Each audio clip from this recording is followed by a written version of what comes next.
Muchas gracias por la presentación al compañero. Decir que no vengo ahora a dar la brasa nuevamente con las enfermedades neurodegenerativas. Creo que las presentaciones previas de mis compañeros conferencistas, el doctor Albelo, el doctor Flores, la doctora Caram, la doctora Casallas, han sido maravillosas, han explicado perfectamente la evolución, la fisiopatología y cómo tratáis hoy. Como reincido,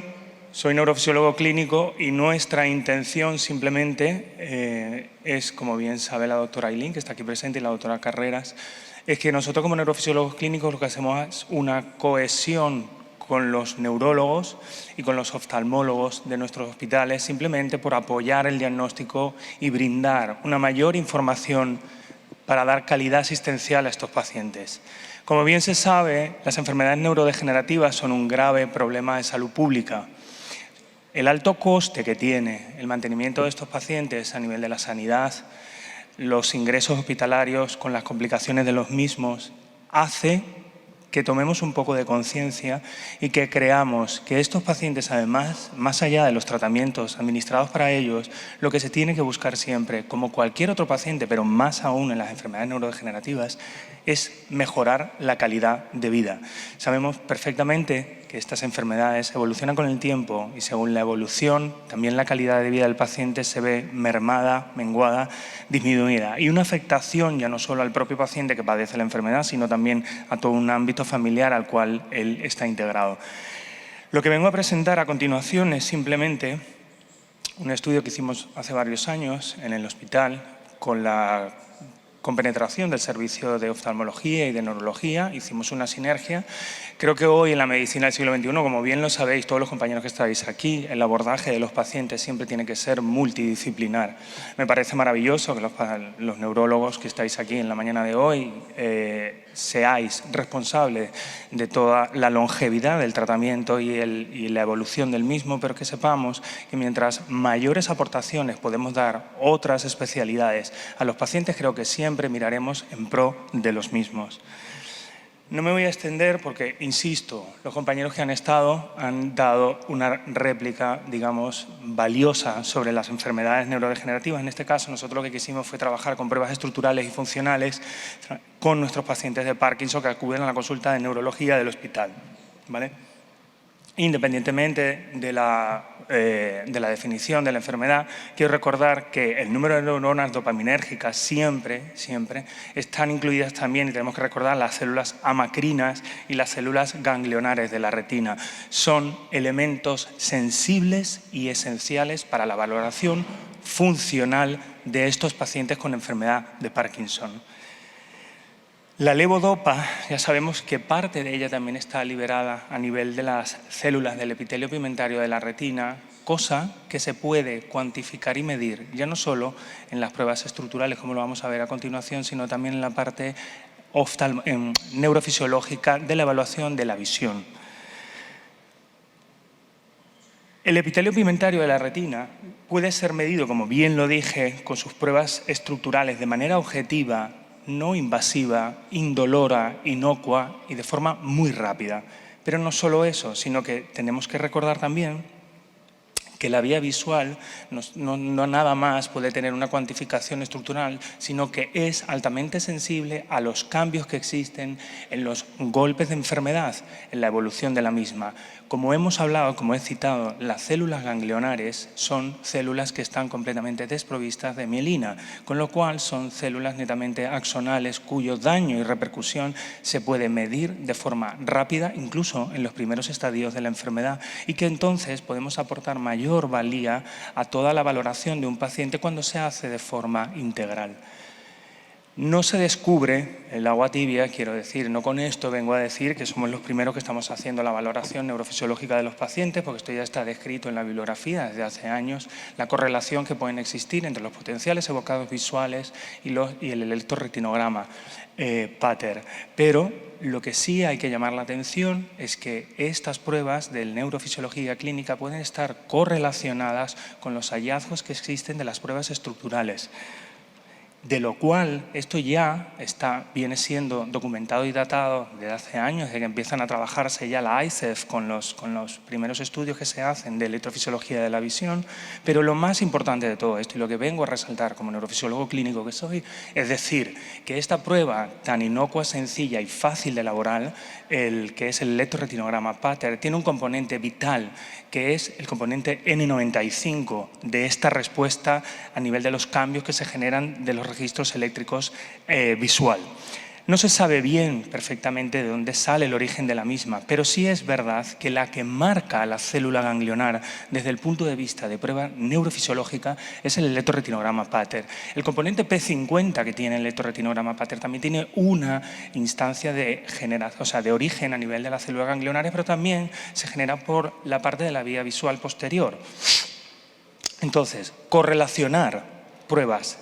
estructurales con pruebas funcionales era lo que nosotros veíamos que ya venía siendo y decíamos, oye, ya que nosotros tenemos una valoración integral de los pacientes en el hospital en conjunto con el servicio de oftalmología, en conjunto con el servicio de neurología, incluso cuando los pacientes ya están yendo a rehabilitación, porque sabemos perfectamente que son enfermedades invalidantes en algunos casos, donde los pacientes ya necesitan un apoyo más allá de todos los tratamientos médicos, sino también de la motricidad de los mismos, dijimos, hay que hablar de algo más. Podemos hablar de algo más y en eso es lo que hacemos, en recalcar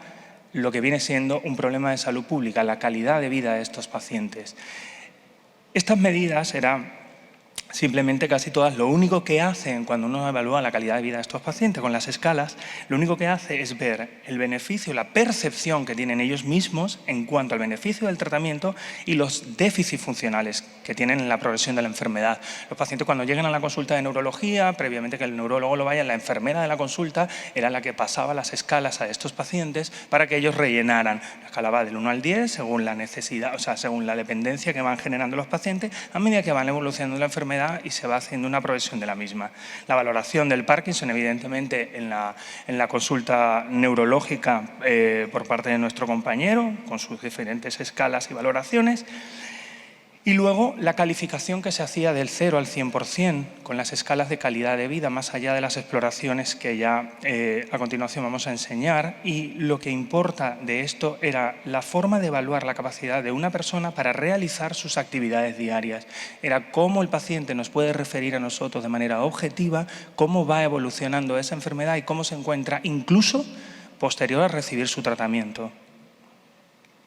Entonces lo que hicimos fue, pues si ya se sabe evidentemente que existen valoraciones estructurales, ya se sabe que existen valoraciones funcionales, pues vamos a añadir a esto también la parte de la cuantía de la calidad de vida de los pacientes. Entonces lo que hicimos fue coger a un grupo de pacientes con diagnóstico de enfermedad de Parkinson y hacer una pequeña correlación con sanos, completamente desprovistos de ninguna enfermedad. Y las valoraciones que se hacían eran neurooftalmológica completa y neurofisiológica.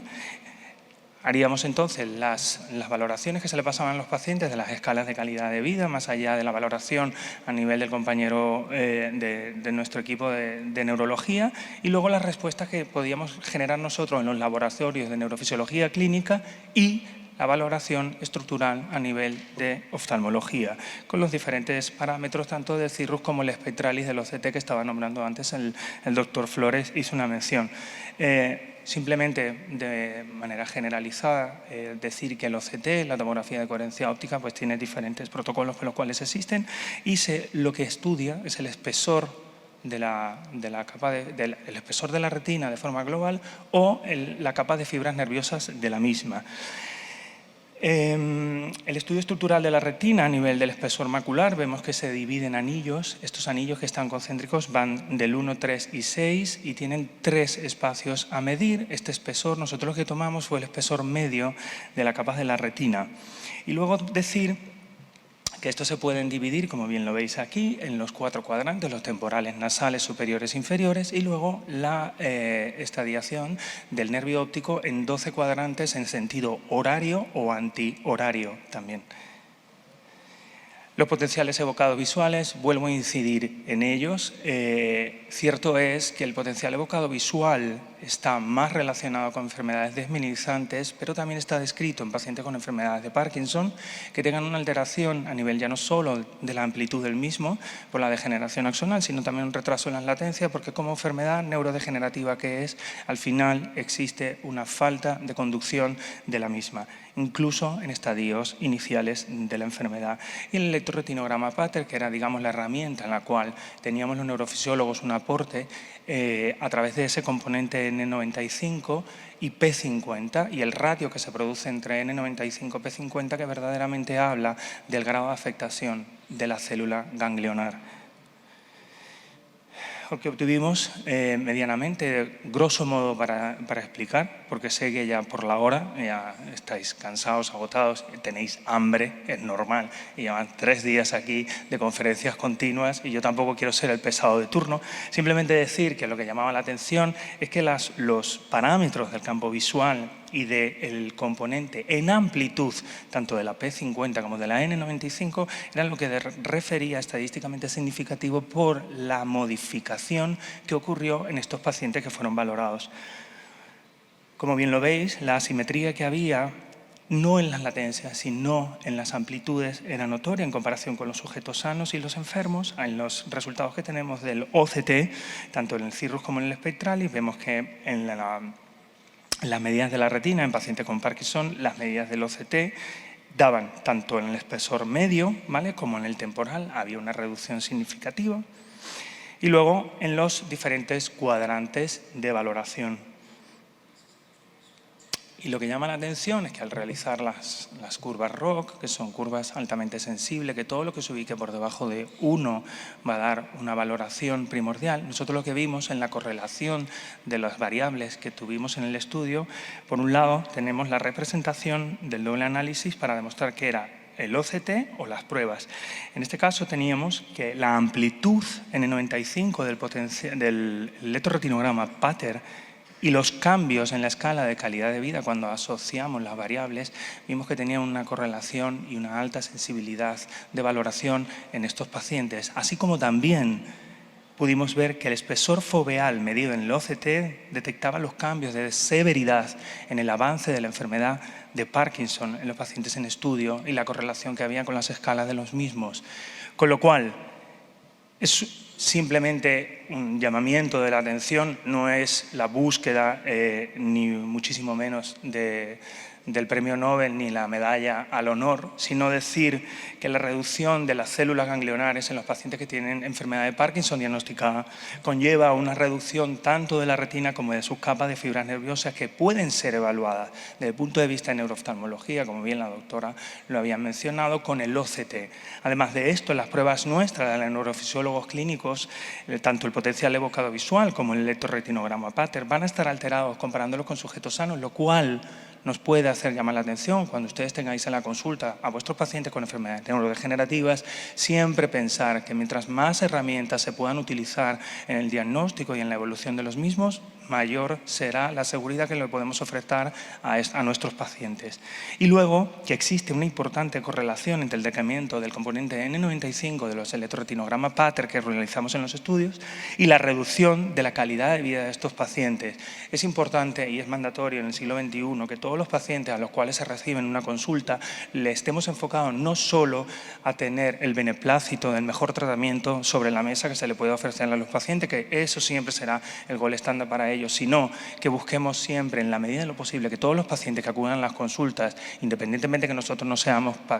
especialistas de seguimiento, si somos especialistas que aportamos información para los mismos. Y para todos los pacientes que tengan una enfermedad neurodegenerativa, para todos los pacientes, independientemente que no sea una enfermedad neurodegenerativa, lo único que se busca y que se tiene que mantener en la medicina del siglo XXI es que todo lo que se oferte a este paciente pueda mejorar su funcionabilidad y su reinserción a su vida habitual diaria. Nada más que añadir y le quiero dar las gracias a todos. Muchísimas gracias.